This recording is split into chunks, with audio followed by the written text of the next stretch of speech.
আমি যারে কত বাসলাম ভালো বিধি, ওই আমি তারে পাইলাম না। পৃথিবীতে ভগবানকে ভালোবাসে না এমন ব্যক্তি খুঁজে পাওয়া যায় না, কিন্তু ভগবানকে ভালোবাসার পরও পাই না। কেন পাই না আর কিভাবে পাওয়া যায়, এই গানের মধ্যে কীর্তনের মধ্যে আমরা জানতে পারবো। তাই সাধক তার সাধনার ভাষায় বলেছে ভক্ত হয়ে, হে গোবিন্দ, আমার মনের বেদনা এত বেশি তোমাকে বলে বুঝাতে পারি না, কৃপা করে আমাকে দর্শন দাও হে জগৎ মাঝে। বলি মনের বেদনা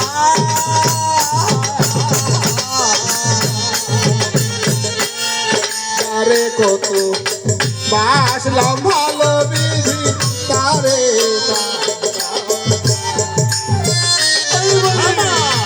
মনের বেদনা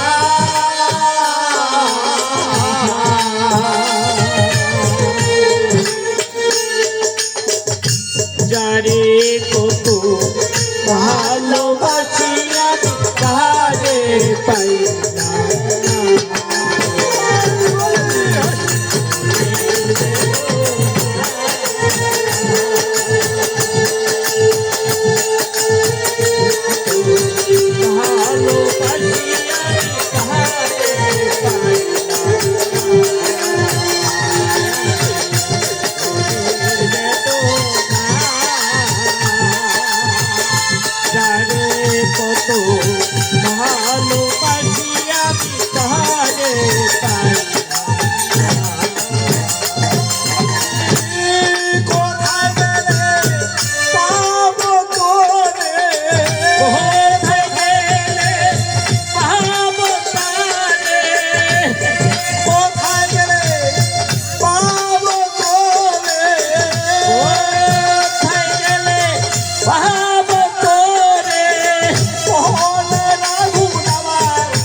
এবার ভগবান কথায় দেখা দিয়েছিল, সবার মনে জানার একটু বাসনা জাগলো না মনে?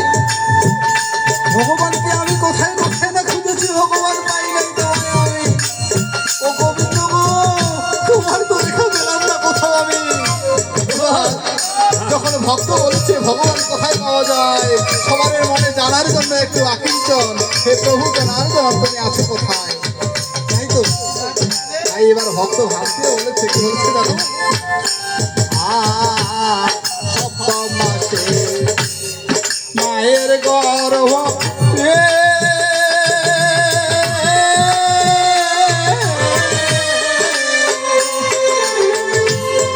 কতই কথা বলতাম পিঠে নিরলে বসে, সপ্তম মাসে মায়ের গর্ভেতে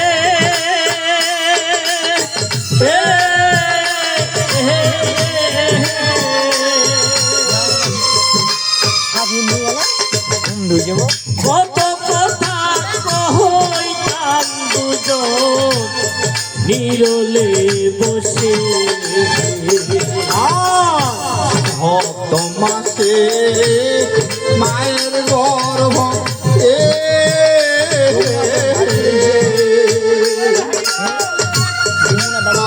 কথা বলতাম রে বিধি নিরলে বসে। সপ্তম মাসে মায়ের গর্ভেতে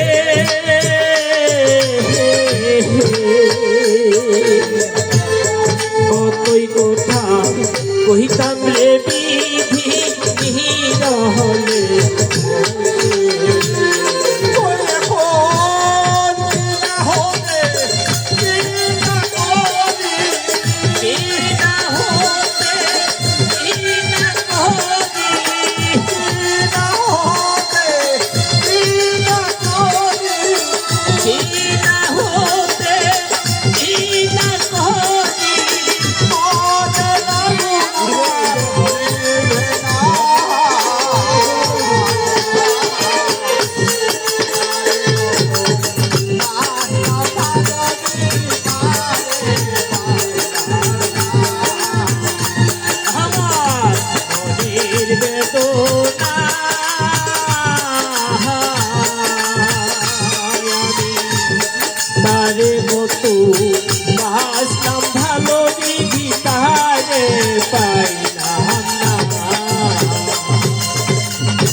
মেয়েকে যখন আমি সপ্তম মাসে মাতৃগর্ভে পেলাম, এটা কিন্তু আত্মতত্ত্বের কথা, নিগুড় তত্ত্ব কথা। আমি যখন মাতৃগর্ভে 7 মাসে ভগবানের দর্শন পেলাম, তাহার আগে আমার কি হলো মা? একজন মা গর্ভ ধারণ করার পরে সেই মা আমার খাইতে পারে না, ঘুমাইতে পারে না, কোনো কাজে মন বসে না, শুধু অশান্তি আর বমি বমি আর অক্লান্তর মাঝে ক্লান্ত লাগে, শুধু শান্তি ছাড়া অশান্তি। সেই সময় কোনো কাজেই মন বসে না। আর যখন প্রমাণ দেখেন ওমা, যখন 7 মাসে মাতৃগর্ভে আমার 7 মাসে মাতৃগর্ভে যখন আমার ভগবানের দেখা পেলাম, তখন সেদিন আমি বলেছিলাম, কি বলেছিলাম জানো? সেদিন কি বলেছিলাম? দয়াল গুরু, দয়াল গুরু, ও গুরু গো, আমি এই জম্মু দেশে যাব না।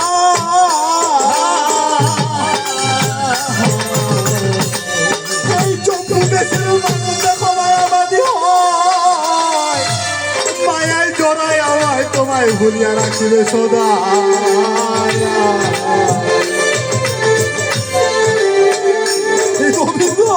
এই জম্মু দেশের মানুষ তো মায়ায় সবাইকে জড়ায় রাখে, আমার তো রেখেছে।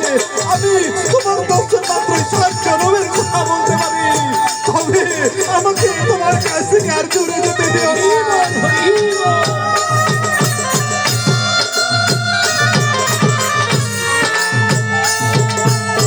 যখন ভক্ত আমার বলেছে আকুতি মিনতি করে, তখন সেদিন জীবাত্মাকে পরমাত্মা বুঝাচ্ছে,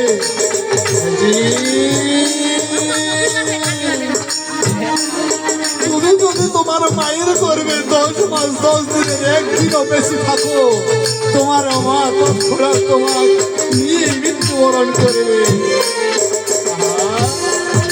আর সেই মৃত্যু হত্যা পাপের দায়ে, মাতৃহত্যা পাপের দায়ে তোমাকে যে আবার নরকের যন্ত্রণা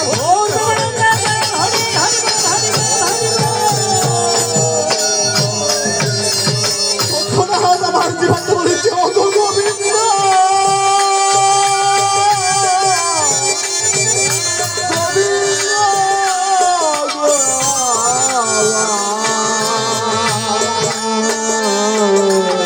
আমি নরকের যন্ত্রণা বহুবার সহ্য করেছি গো, এই নরকের যন্ত্রণা সহিতে পারিব না। তুমি কৃপা করে বলো কিভাবে পাবো তোমার চরণ, সাধু সদবাজার।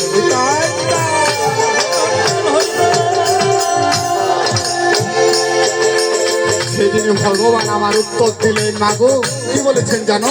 সেদিন ভগবান আমার বলেছে, তুমি আমাকে কি প্রকারে চিনবে মত্তভাবে জানো? সেই ব্যাখ্যাটা শ্রবণ করো। যে আমার আত্মতত্ত্ব কথা তোমায় খুলিয়া বলিতে পারিবে, যাহাকে দেখিয়া তোমার ভাবে উদয় হবে, যাহাকে দেখিয়া তোমার সকল দুঃখ দূরে যাবে, যাহাকে দেখিয়া তুমি পরম সুখ লাভ করিতে পারিবে, তোমার আনন্দ বিরাজ হবে। আর যাহার সঙ্গ করিয়া তুমি তৎক্ষণাৎ বুঝবে তুমি আনন্দে আছো বটে এই জগতের মাঝে, তৎক্ষণাৎ সেই জন মহাজ্ঞানী ব্যক্তিকে তুমি গুরু বলে সমাধান করবে।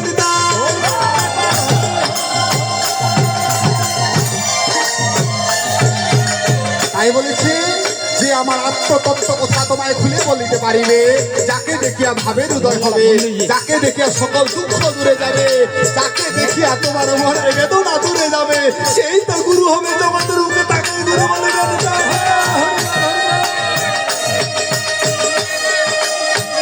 বলেছি,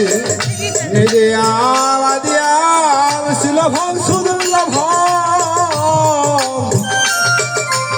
প্লাবন সুকল্পং গুরু কর্ণধার,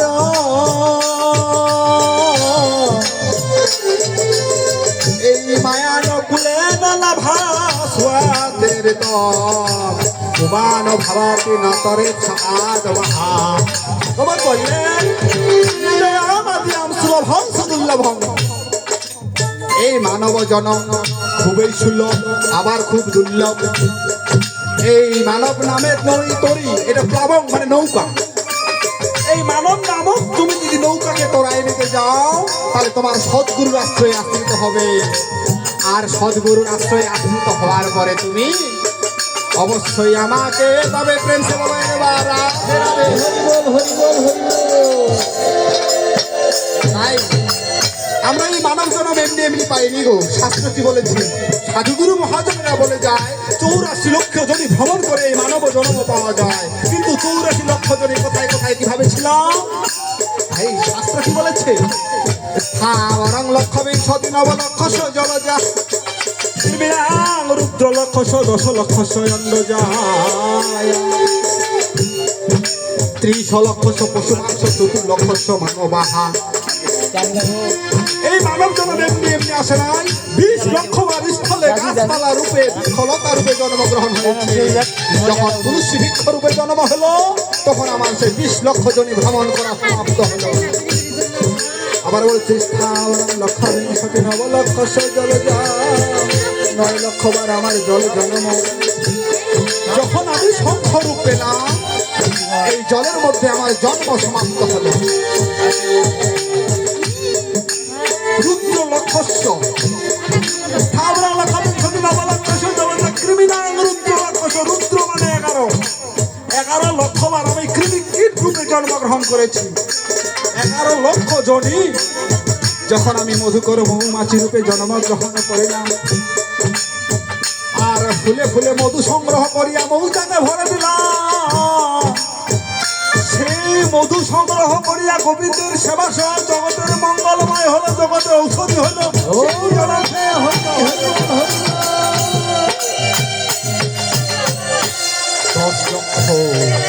10 লক্ষ আমি ডিমের মধ্যে জন্মগ্রহণ করেছি। 10 লক্ষ, চারটি কথা নয়। কখনো মুক্ত পেলাম জানো মা? যখন আমি ময়ূরী রূপে জন্মগ্রহণ করিলাম তখন আমার সেই ডিমের জন্ম থেকে মুক্ত পেয়ে গেলাম। আমার 30 লক্ষ পশু মাংস পশুকুলে জন্ম হয়েছে আমার 30 লক্ষ বার। সেখানে ছাগল হলাম, ভেড়া হলাম, বাঘ, সিংহ, ভাল্লুক, উল্লুক হতে হতে যখন আমার ধেনুকুলে জন্মগ্রহণ হলো গো। এই ধেনু মানে গাভী। যখন আমার গাভীকুলে জন্মগ্রহণ হলো আর গাভীর দুগ্ধ দহন করিয়া সেই দুগ্ধ থেকে মাখন, দধি, দুগ্ধ, মিষ্টি, মিষ্টান্ন তৈরি হয়ে আমার গোবিন্দের সেবা হলো। তখন আমার সেই জগৎ থেকে মুক্ত পেয়ে গেলাম।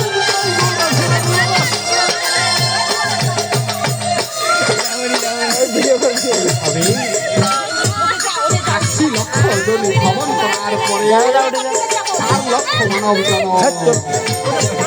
এই 4 লক্ষ মানব জন্মের মধ্যে আমার এই তো জন্ম সেই জন্ম হতে পারে, আমার এই জন্ম শুরু হতে পারে। তাই আমরা এই মানব জন্মকে যদি সুলভ থেকে দুর্লভ এটাকে সহজে যদি সাধুগুরুর আশ্রয়ে আশ্রিত হয়ে আমাদের গুরু ধরে গোবিন্দের চরণে নিজেকে সমর্পণ করতে পারে মত্ত ধামের আর জ্বালা যন্ত্রণা থাকবে না। নিতাই নিতাই বল ব্রহ্মানন্দ দেওয়া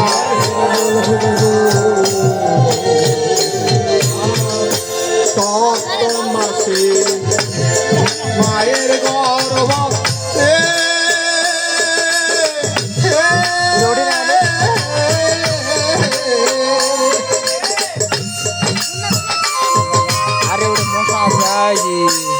আর কত কথা বলতাম দেখে নিরলে বসে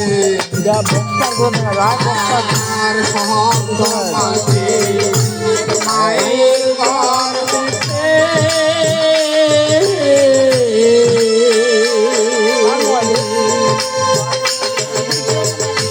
কতই কথা কইতাম পর্যন্ত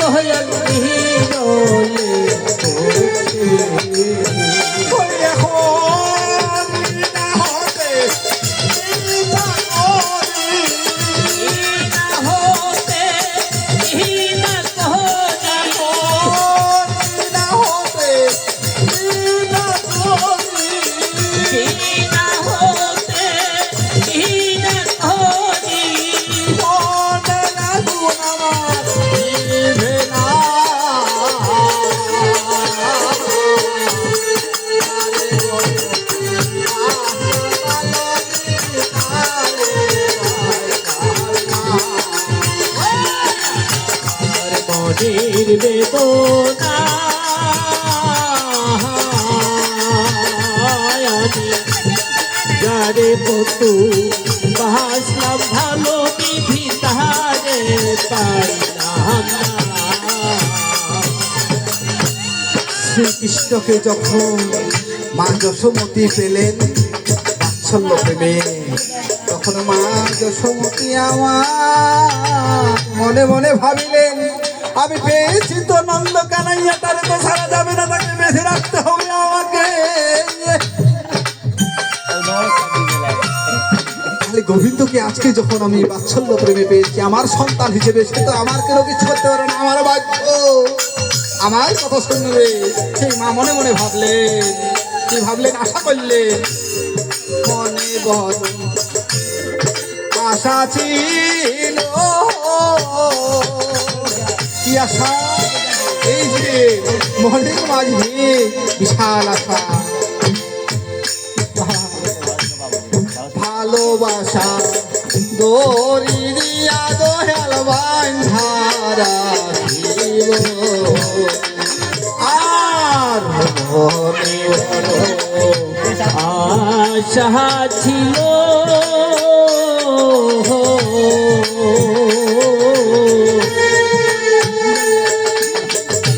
ভালোবাসা দড়ি দিয়ে দয়াল বাঁধা আশা ছিল মনের বনে,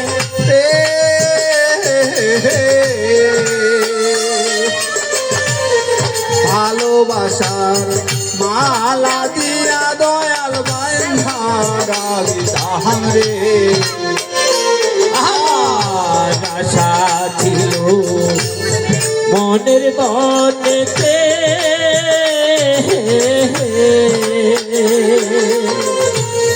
ভালোবাসার মালা দিয়া দয়াল বাঁধা রাখতাম রে।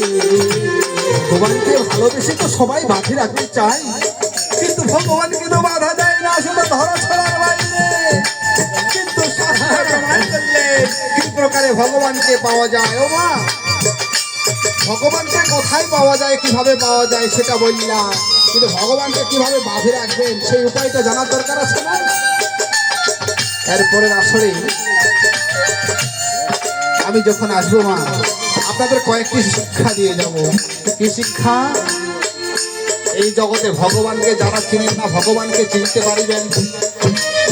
এই জগতে যারা ভালোবাসার মানুষ হারিয়ে ফেলেছেন, তারা কিভাবে ভালোবাসার মানুষকে বাঁধিয়ে রাখবেন তাহার কৌশল জানিবেন। আর কি বা ভুলে বাবা লাগে মা, মাতা চলে যায়, মাতার আগে কি ভাবুলে দেখো বাবা হারাই যায়। ও মা, জানার দরকার আছে না, আমরা মানব জাতি এত দুঃখ। আমাদের মা কোনো সময় বাবা আগে কারো চলে যায়, আমার কারো মা চলে যায়। অনেকে মা 6 বছর 12 বছরের সন্তান থাকাকালীনও বাবাকে হারায়, কারণ সেই বাবা বড় নারী নিয়ে চলে যায়। এই তত্ত্ব কথাগুলো আপনাদের বলবো মা, এখানে কি প্রমাণ করেছে কেন আমাদের এই দুর্দশা হয়। এরপরে আসরে যখন আমি আসবো তখন আপনাদের জানানোর চেষ্টা করবো, এটা মনে থাকবে, ঠিক আছে মা। আমাদের মাঝে আরো একজন শিল্পী রয়েছেন, ওনার মাঝে আমরা দুটো কীর্তন শোনার পরে আবার আমি আপনাদের মাঝে ফিরে আসবো আমার তত্ত্ব কথা নিয়ে, আপনাদের জগতের মঙ্গল এবং আপনাদের নিজেদের মঙ্গলের জন্য বলবো। এই কীর্তনটা নৃত্য দিব, সবাই হরিধ্বনি দিবেন, ঠিক আছে মা। আর সবাই উলুধ্বনি দিবেন, এটা নৃত্য দিয়ে, ঠিক আছে। ওই এখন কি না হতে